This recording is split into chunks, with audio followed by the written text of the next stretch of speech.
Un cours en miracles, version intégrale. Préface.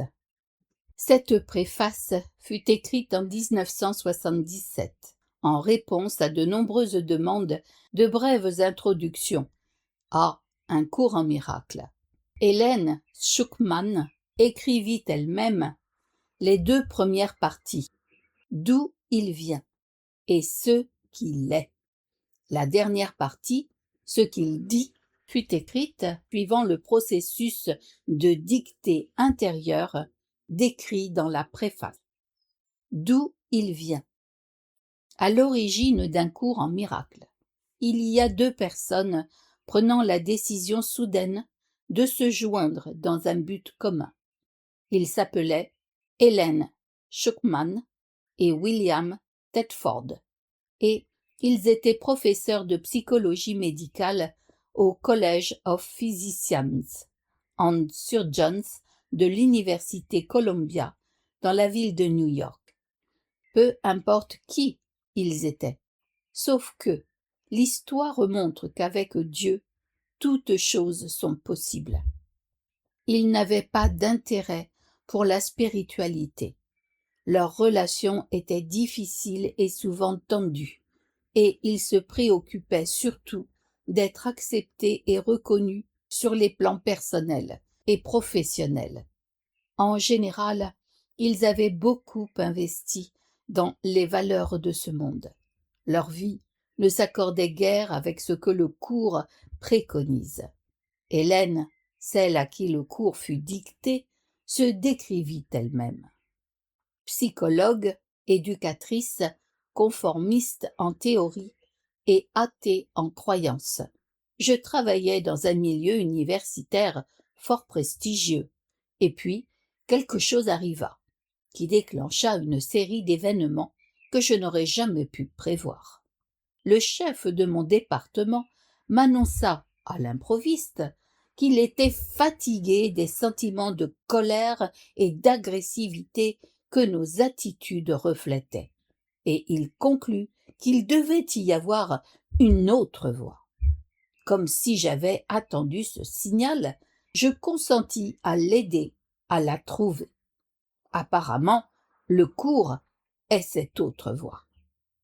Bien que leur intention fût sérieuse, ils eurent beaucoup de difficultés à se lancer dans cette entreprise commune. Mais ils avaient offert au Saint-Esprit le petit désir qui, comme le cours allait le souligner maintes et maintes fois, suffit pour lui permettre d'utiliser toute situation à ses propres fins en la dotant de sa puissance. Le récit d'Hélène continue ainsi. L'écriture proprement dite fut précédée de 3 mois assez surprenants, pendant lesquels Bill m'avait suggéré de mettre par écrit les rêves hautement symboliques et les descriptions des étranges images qui me venaient. Bien que je fusse plus habituée à l'inattendu au bout de ces 3 mois, je fus malgré tout très surprise lorsque j'écrivis. Ceci est un cours en miracles. Ce fut mon premier contact avec la voix. Elle ne produisait aucun son, mais elle semblait me donner une sorte de dictée intérieure rapide que je pris dans un carnet de sténographie. L'écriture ne fut jamais automatique. Elle pouvait être interrompue à n'importe quel moment et reprise plus tard.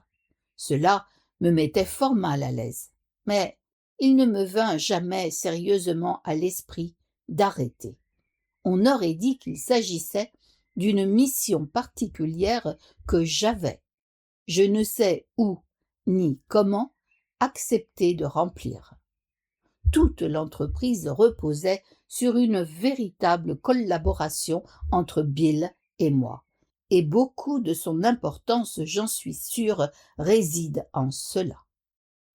J'écrivais ce que la voix disait, en faisant lecture à Bill le lendemain, et il le tapait à la machine sous ma dictée. Je suppose qu'il avait aussi sa propre mission particulière. Sans ses encouragements et son soutien, je n'aurais jamais été capable d'accomplir la mienne. Le processus tout entier prit à peu près 7 ans. Le texte vint en premier, puis le livre d'exercices pour étudiants, et enfin le manuel pour enseignants. Seuls quelques changements mineurs ont été apportés. Les titres des chapitres et les sous-titres ont été insérés dans le texte, et certaines des références plus personnelles qui vinrent au commencement ont été omises.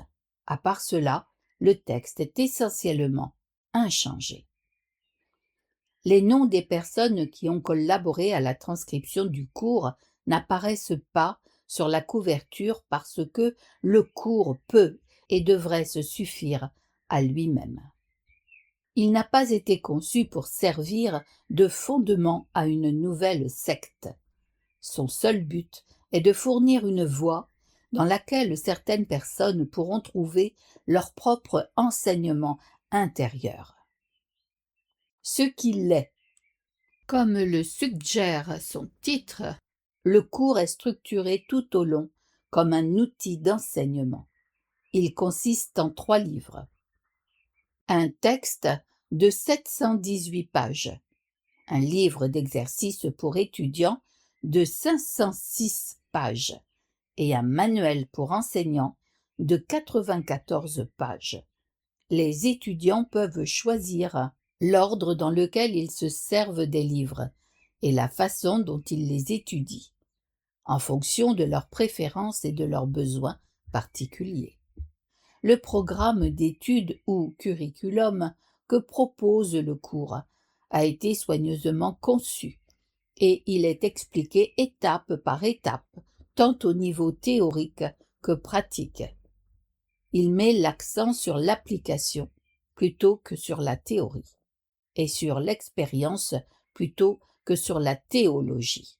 Il est dit explicitement qu'une théologie universelle est impossible, mais une expérience universelle est non seulement possible, mais nécessaire. Manuel, page 79. Bien que la langue soit chrétienne, le cours traite de thèmes spirituels universels. Il souligne qu'il n'est qu'une version du curriculum universel. Il y en a beaucoup d'autres, et celles-ci n'en diffèrent que par la forme. À la fin, toutes mènent à Dieu. Le texte est en grande partie théorique. Y sont présentés les concepts sur lesquels repose le système de pensée du cours. Ces idées servent de fondement pour les leçons du livre d'exercices. Sans la mise en application que fournit le livre d'exercices, le texte resterait essentiellement une série d'abstractions qui ne suffirait guère à amener le renversement de pensée que vise le cours. Le livre d'exercices comprend 365 leçons, soit une pour chaque jour de l'année. Toutefois, il n'est pas nécessaire de poursuivre les leçons à ce rythme, et quelqu'un peut très bien vouloir s'attarder plus d'une journée sur une leçon qui lui plaît particulièrement. Les instructions recommandent seulement de ne pas tenter de faire plus d'une leçon par jour. L'aspect pratique du livre d'exercices est mis en évidence dans son introduction, qui met l'accent sur l'expérience acquise par la pratique plutôt que sur un engagement préalable envers un but spirituel. Certaines des idées que présente le livre d'exercices te paraîtront difficiles à croire. D'autres te sembleront tout à fait surprenantes. Cela n'a aucune importance. Il t'est simplement demandé d'appliquer les idées de manière indiquée. Il ne t'est pas demandé de les juger. Il t'est seulement demandé de les utiliser. C'est leur utilisation qui leur donnera une signification pour toi et te montrera qu'elles sont vraies. Souviens-toi seulement de ceci. Tu n'as pas besoin de croire les idées. Tu n'as pas besoin de les accepter. Tu n'as pas même besoin de leur faire bon accueil. Il se peut qu'à certaines d'entre elles, tu résistes activement. Rien de tout cela n'a d'importance, et leur efficacité n'en est pas diminuée. Mais ne te permets pas de faire des exceptions dans l'application des idées que contient le livre d'exercices. Et, quelles que soient tes réactions à ces idées, utilise-les. Rien d'autre que cela n'est requis. Livre d'exercices, page 2. Enfin, le manuel pour enseignants, qui est écrit sous forme de questions et réponses, fournit des réponses à quelques-unes des questions les plus susceptibles d'être posées par un étudiant. Il contient aussi une clarification de certains des termes que le cours utilise, le texte servant de cadre théorique à ses explications.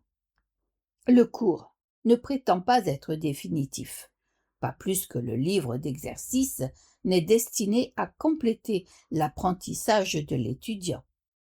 À la fin, le lecteur est laissé entre les mains de son propre enseignant intérieur, qui dirigera tout enseignement ultérieur comme il le jugera bon. Quoique le cours couvre une vaste sphère, la vérité ne peut pas être limitée à une forme finie, ainsi qu'il est dit clairement dans l'énoncé à la fin du livre d'exercices. Ce cours est un commencement et non une fin. Il ne t'est plus assigné de leçons précises, car il n'en est plus besoin.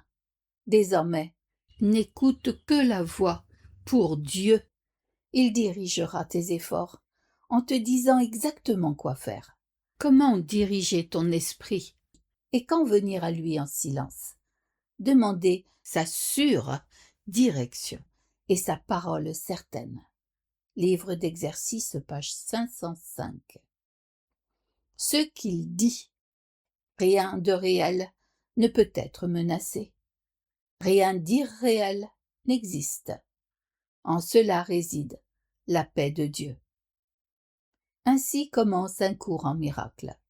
Il fait une distinction fondamentale entre le réel et l'irréel, entre la connaissance et la perception. La connaissance est vérité, sous une seule loi, la loi de l'amour ou de Dieu. La vérité est inaltérable, éternelle et non ambiguë. Elle peut ne pas être reconnue, mais elle ne peut pas être changée. Elle s'applique à tout ce que Dieu a créé, et seul ce qu'il a créé est réel. Elle est au-delà de l'apprentissage parce qu'elle est au-delà du temps et des processus. Elle n'a pas d'opposé, pas de commencement, ni de fin. Elle est tout simplement. Le monde de la perception, par contre, est le monde du temps, du changement, des commencements et des fins. Il est basé sur l'interprétation et non sur des faits.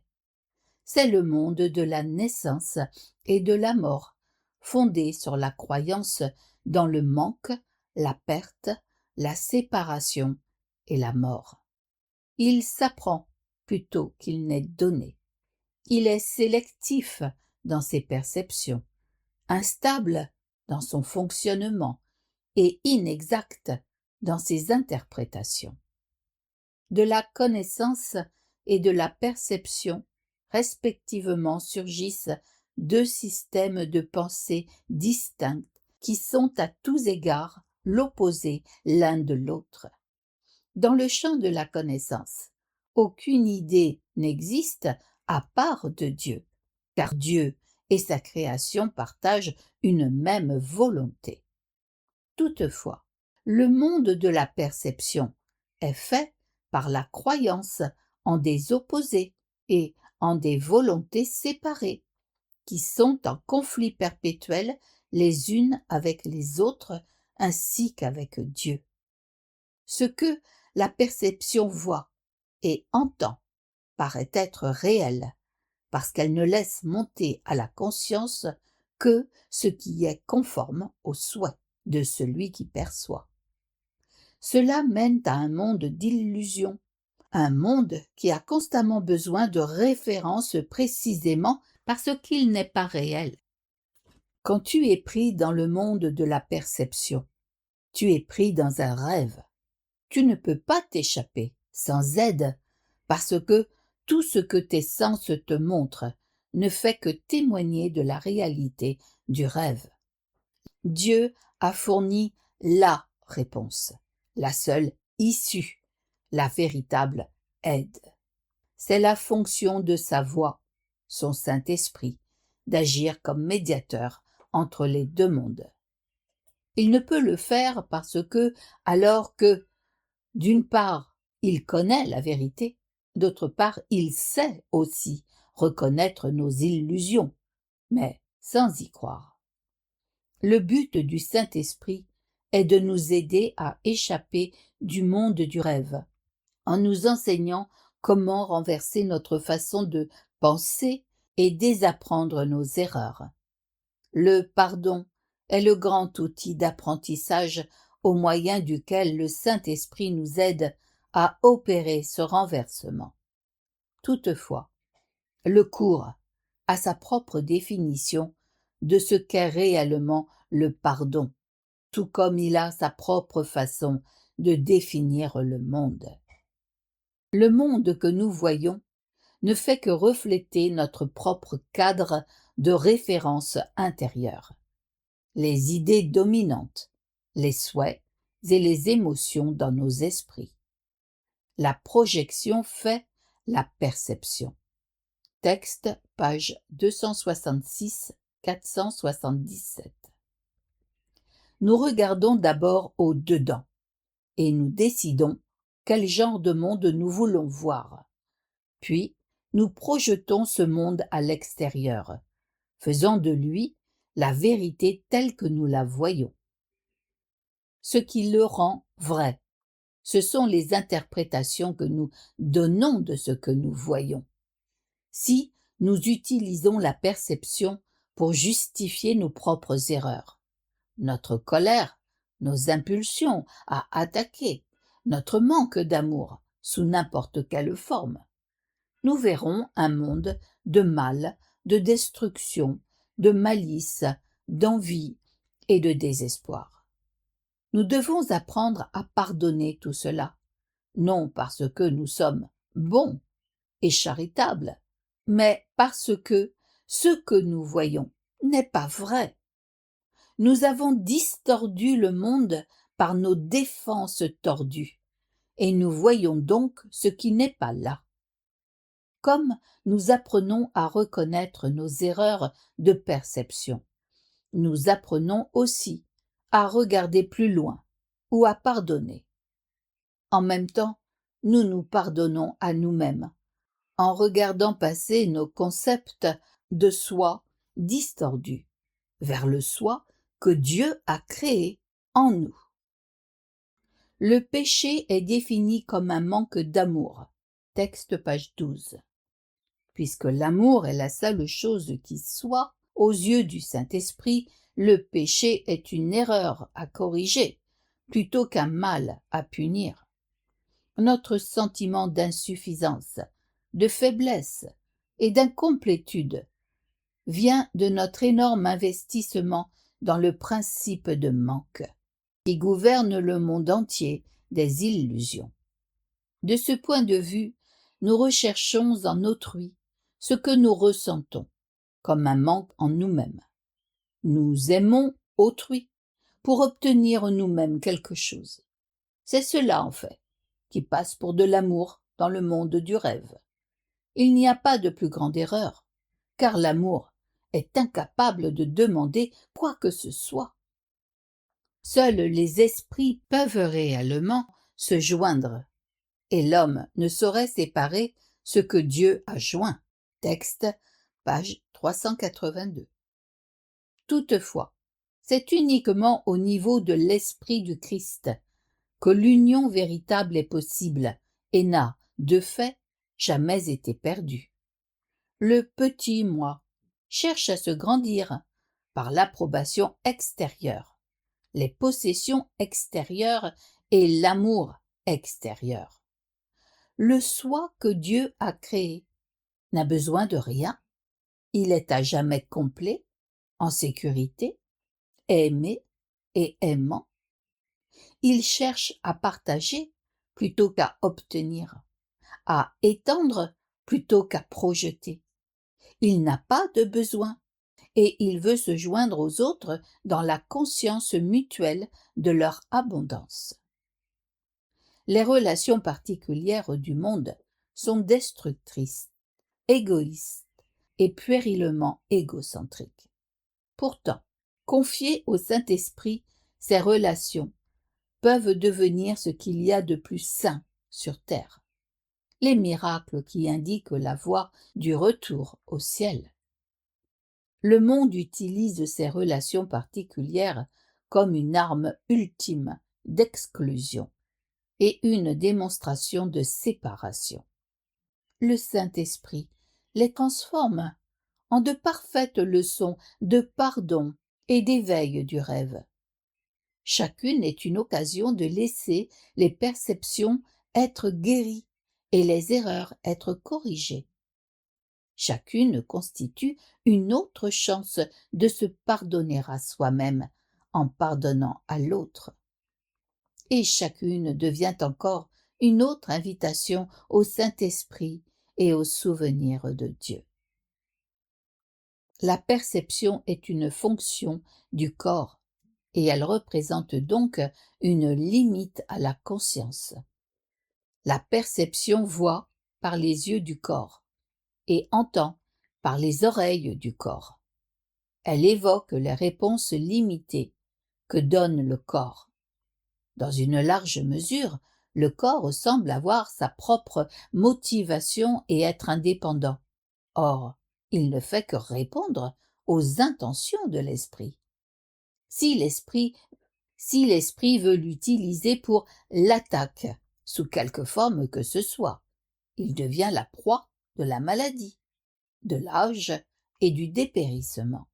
Si l'esprit accepte plutôt le but que le Saint-Esprit a pour lui, il devient un moyen utile de communication avec les autres, invulnérable aussi longtemps qu'il en ait besoin, et qui sera doucement mis de côté quand son utilité aura cessé. De lui-même, il est neutre, comme le sont toutes choses dans le monde de la perception.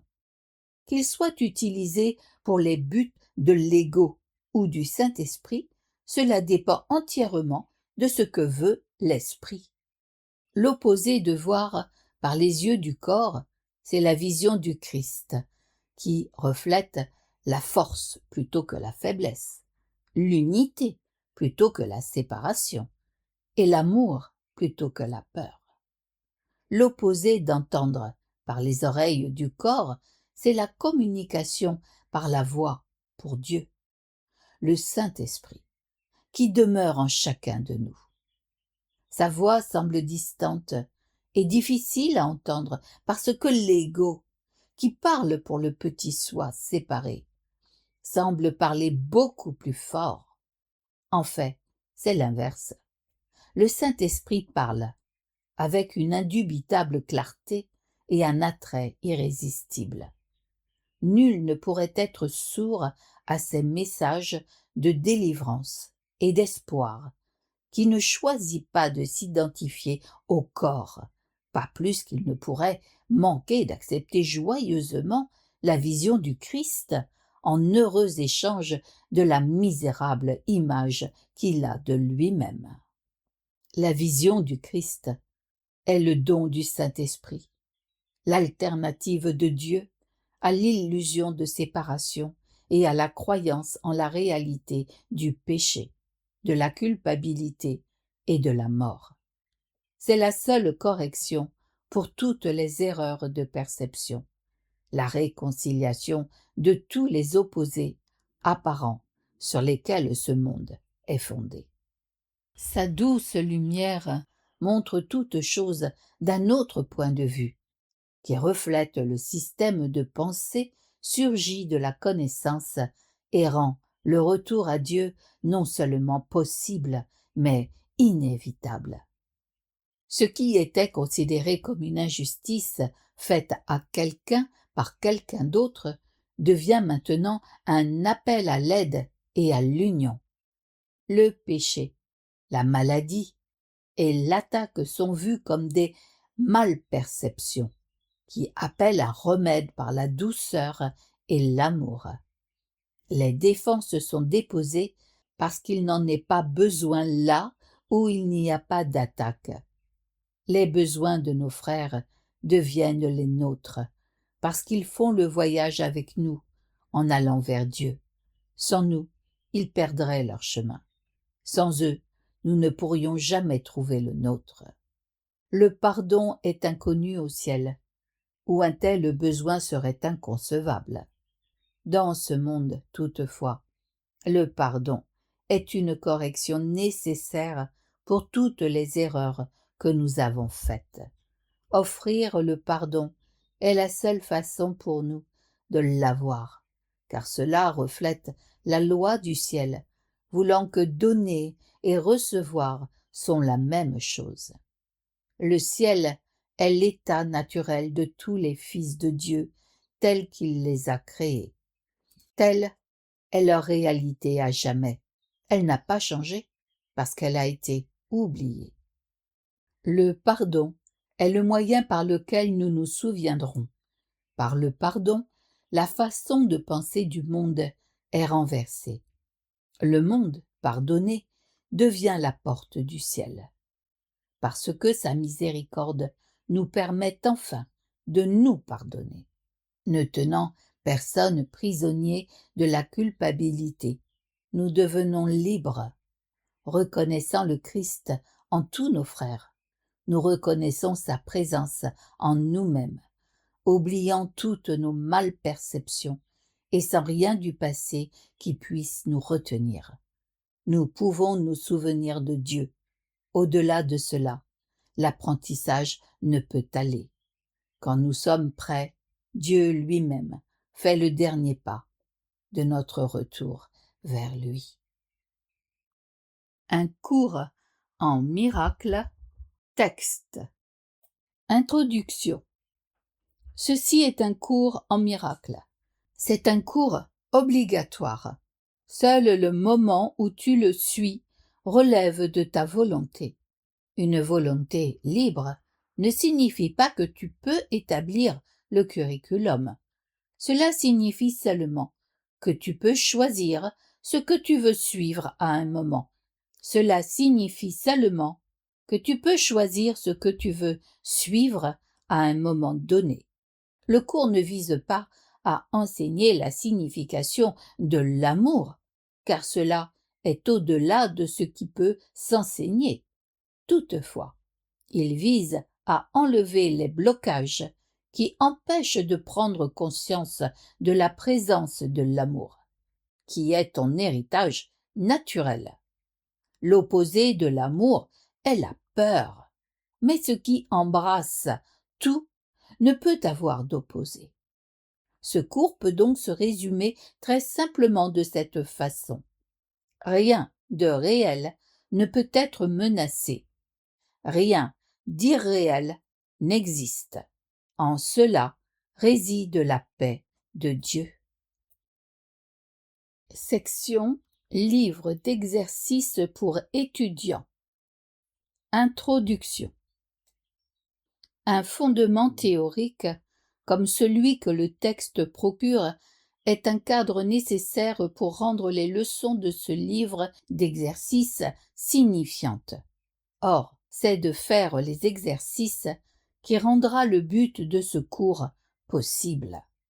Un esprit inexercé ne peut rien accomplir. C'est le but de ce livre d'exercices d'entraîner ton esprit à penser de la façon qui est présentée dans le texte. Les exercices sont très simples. Ils ne requièrent pas beaucoup de temps et peu importe où tu les fais. Ils n'ont pas besoin de préparation. La période d'entraînement est de 1 an. Les exercices sont numérotés de 1 à 365. N'entreprends pas de faire plus d'une leçon par jour. Le livre d'exercices est divisé en 2 sections principales. La première traitant du défaire de ta façon de voir maintenant et la seconde de l'acquisition de la perception vraie. À l'exception des périodes de révision, les exercices de chaque jour sont planifiés autour d'une idée centrale, qui est d'abord énoncée. Suit une description des procédures concrètes par lesquelles l'idée du jour sera appliquée.